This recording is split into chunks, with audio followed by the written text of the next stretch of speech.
Assalamualaikum warahmatullahi wabarakatuh. Ya, sekarang saya sedang berada di Kabupaten Banyumas, tepatnya di belakang saya ini adalah Pendopo Sipanji yang dulunya digunakan sebagai pusat pemerintahan.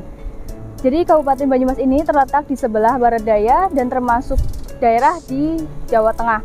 Nah, di sebelah utara sendiri, Kabupaten Banyumas berbatasan langsung dengan Kabupaten Pemalang, Kabupaten Tegal, dan juga Gunung Slamet. Dan di sebelah selatannya berbatasan langsung dengan Kabupaten Cilacap, dan di sebelah barat berbatasan langsung dengan Kabupaten Cilacap dan juga Kabupaten Brebes. Dan selanjutnya di sebelah timur sendiri berbatasan langsung dengan Kabupaten Banjarnegara, Kabupaten Kebumen, dan Kabupaten Purbalingga. Kabupaten Banyumas berdiri pada tahun 1852.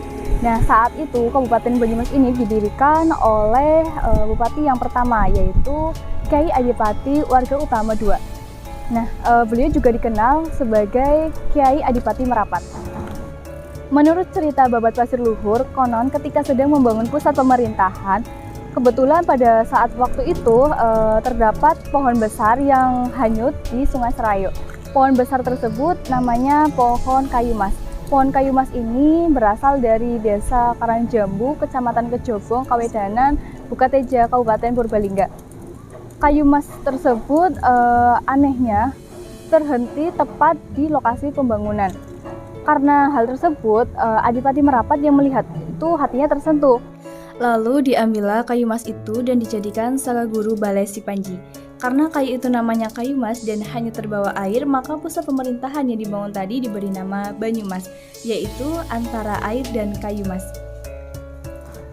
Assalamualaikum warahmatullahi wabarakatuh. Pada kesempatan kali ini saya lagi berkunjung di Museum Wayang Banyumas.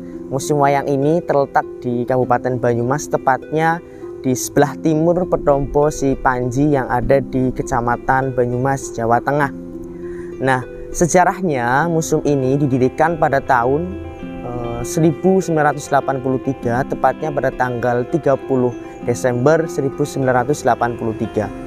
Museum ini dahulunya merupakan sebuah bangunan paseban, biasa disebut dengan Pendopo Paseban, yang dahulunya fungsinya sebagai tempat transit para tamu bupati sebelum masuk bertemu dengan Bupati Banyumas. Dengan uang Rp1.000 kita sudah bisa masuk ke dalam Museum Wayang. Sangat murah bukan? Dan pada saat memasuki Museum Wayang, kita disambut oleh patung Bawor, di mana patung Bawor ini dijadikan sebagai ikon dari Kabupaten Banyumas saat ini.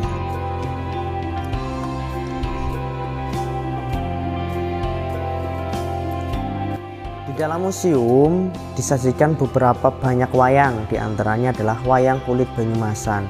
Konon katanya, wayang kulit ini dibuat pada masa Kerajaan Pajang. Wayang kulit ini dibuat dengan kulit kidang, kulit sapi ataupun kulit kerbau, dan dalam penceritaannya, dalam kisahnya, wayang ini biasanya menceritakan tentang kisah Mahabharata dan Ramayana. Selain wayang kulit, terdapat juga wayang golek. Ada wayang golek menak dan wayang golek purwa. Wayang golek ini terbuat dari kayu yang dibentuk seperti boneka. Dan wayang golek purwa merupakan wayang golek yang menceritakan cerita Mahabharata dan Ramayana. Dan wayang golek menak merupakan wayang golek yang terbuat dari kayu juga, menyerupai boneka. Dalam pertunjukannya, wayang ini mempertunjukkan kisah-kisah yang berasal dari kitab menak yang berisi tentang perjuangan penyebaran agama Islam pada masa Nabi Muhammad SAW.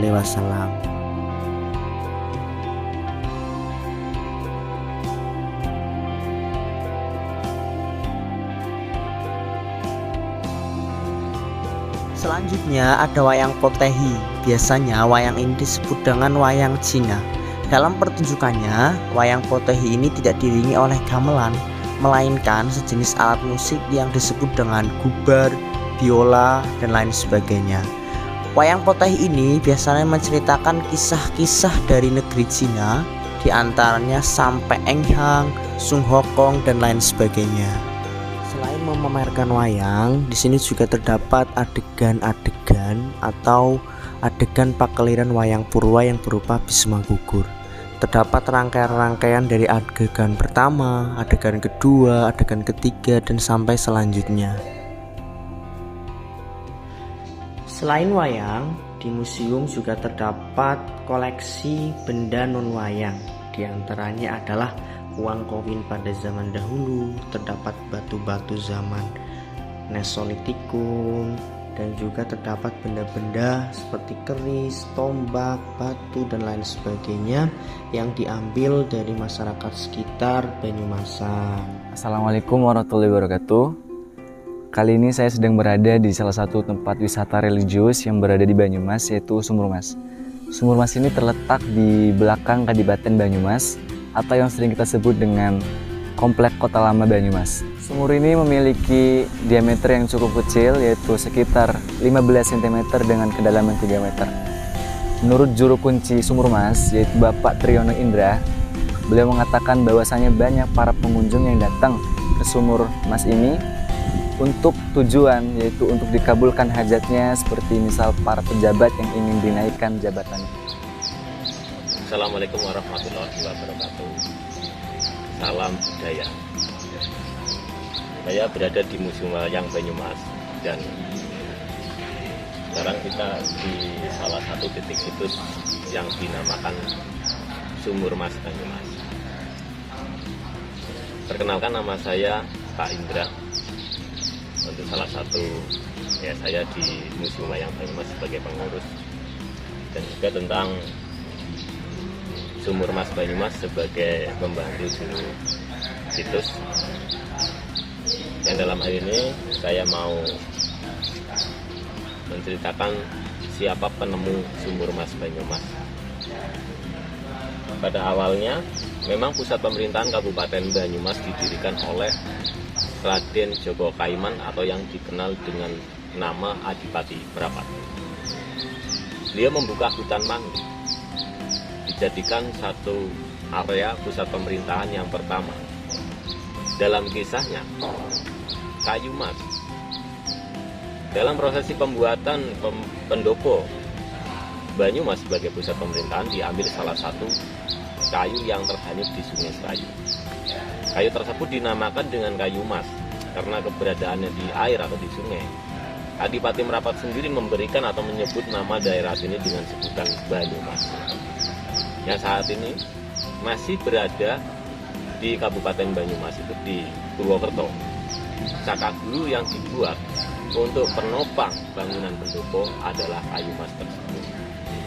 Selanjutnya, setelah Bupati Banyumas ke-7 dengan nama Raden Malika Kesuma, beliau menjabat di tahun 1707 sampai dengan tahun 1743, memindah pusat pemerintahan Banyumas kedua di area Geger Duren yang saat ini menjadi Kota Lama Banyumas, atau kantor bekas pemerintahan Banyumas itu digunakan untuk kantor camat Banyumas.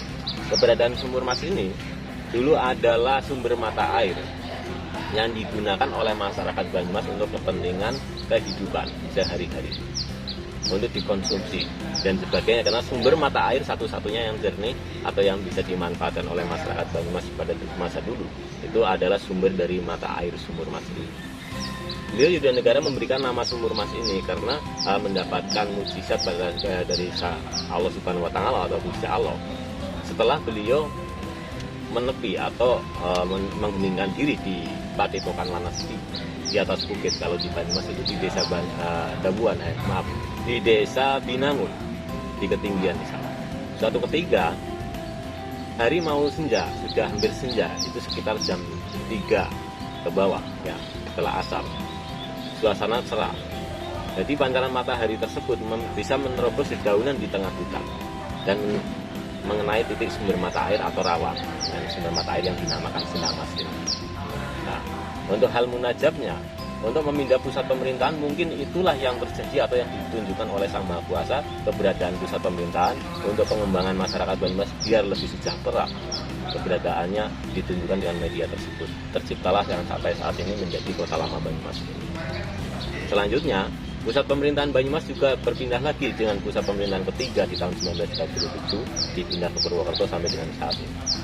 Keberadaan situs ini Keberadaan situs sumur Mas Banyumas dengan diameter 15 cm dan kedalaman 3 meter seringkali didatangi masyarakat Banyumas sekitar untuk berkepentingan bermunajat.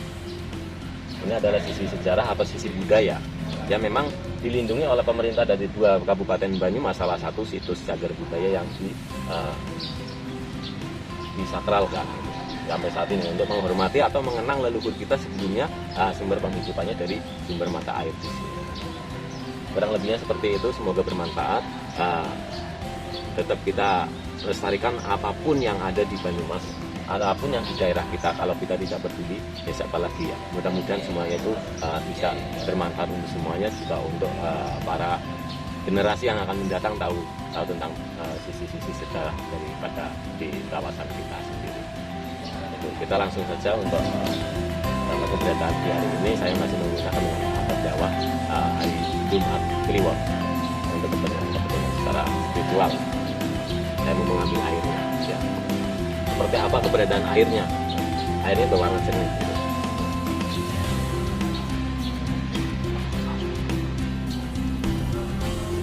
Nah, ini adalah air hasil dari sumur Mas yang kita akan berikan kepada Mas Wafa untuk mentestimoni bagaimana rasa air ini.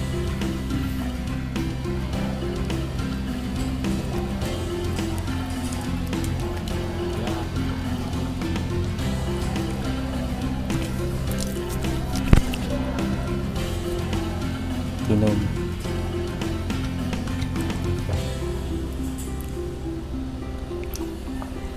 Nah, bagaimana Mas rasanya Mas? Air sumur Mas ini?